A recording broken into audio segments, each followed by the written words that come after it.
today we're going to chat to you about why we both chose to compete. So, Michelle, what were your reasons mainly to start competing?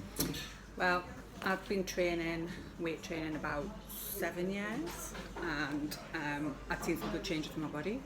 And obviously I was in a gym, I was surrounded by bodybuilders, and people would often say, oh, have you ever thought about competing? And I'm like, no, hell no. Because for me, the thought of actually stepping on stage in a bikini in front of loads of people was just like, I just couldn't actually envisage doing that. Yeah. Not a lot of confidence, not a lot of body confidence, even though obviously my body was changing. And I was feeling more confident in how I looked and the success that I'd had within the gym. But still the thought of like being on stage was terrifying. But then I thought, you know what, it would be nice to kind of showcase this hard work, and that as a female you can build muscle and you can go out there and show people like, this is my hard work, this is my dedication.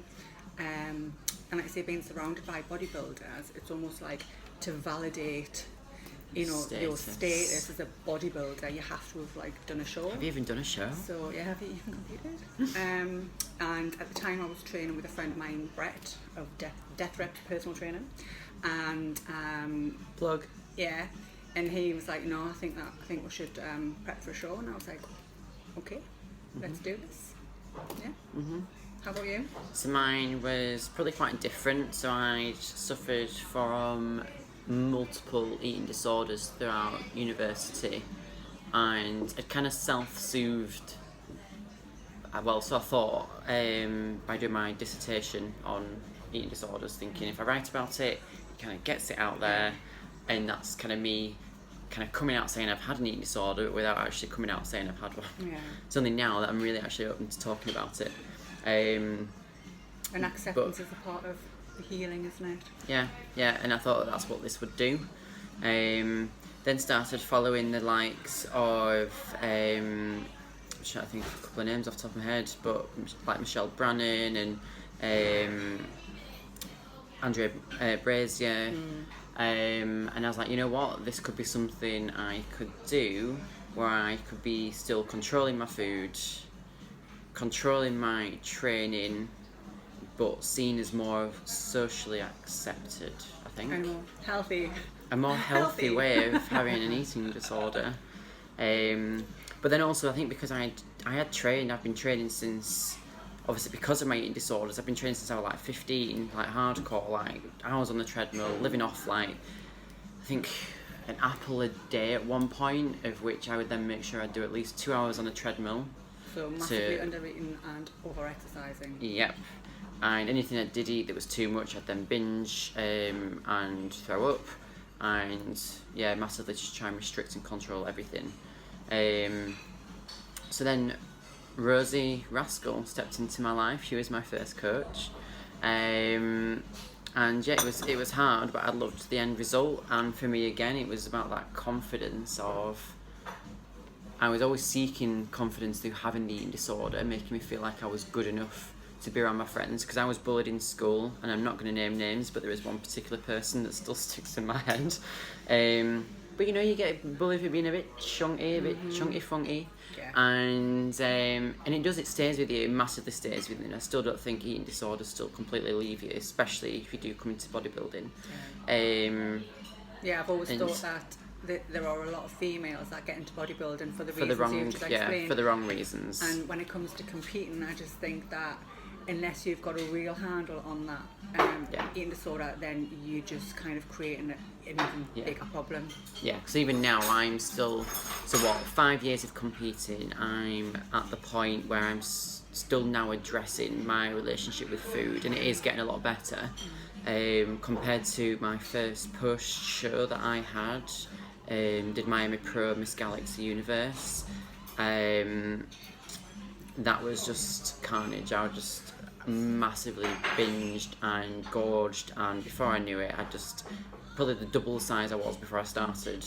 But that's also the thing, isn't it? Like even now, like seasoned competitors, it's always that like wait for a cheat meal, and then when I finish competing, I'm going to eat this, I'm going to eat that, I'm going to eat that, and again, it's not a healthy relationship with food. Yeah. And it's always that end goal not necessarily always being on stage for some people. It's the end goal of getting naughty food at the end of it, and that in itself just can create so many problems moving forward. And I think that's still evident now, I'd say, between some social media pages that we've seen, hence why we're now talking about it and bringing it to light, because it's not spoken about enough. Even these girls that are going for like pro status have a really bad relationship with food, and to come into this you need to be in a good place. That's what I'd personally recommend. Like, if you've got any problems with food to start off with, sort that shit out first. Don't bring yourself into this until that's addressed. And you've got to, I think we both agree that you've got to enjoy the process. You've got to enjoy it day in, day out to be doing this, and you've got to love being in the gym and have that baseline to start with. Yeah, you've got to have trained for longer than a couple of months. Yeah. You've got to have something to work with. And see it as a long-term lifetime goal of, you know, a series of processes to go through before you're going to get where you want to be. You don't just think you're going to just jump in a gym one day, decide you're going to be a competitor, and then be disheartened that you didn't come first because you've never trained, you've got problems with food anyway, you're doing it for the wrong reasons socially, you're not mentally strong enough to kind of deal with not just prep itself, but the after effects, which we are going to so we're going to talk about that. So scroll on to the next video. That will be about the post show. Once we've addressed, obviously, are you ready? That will be our next video.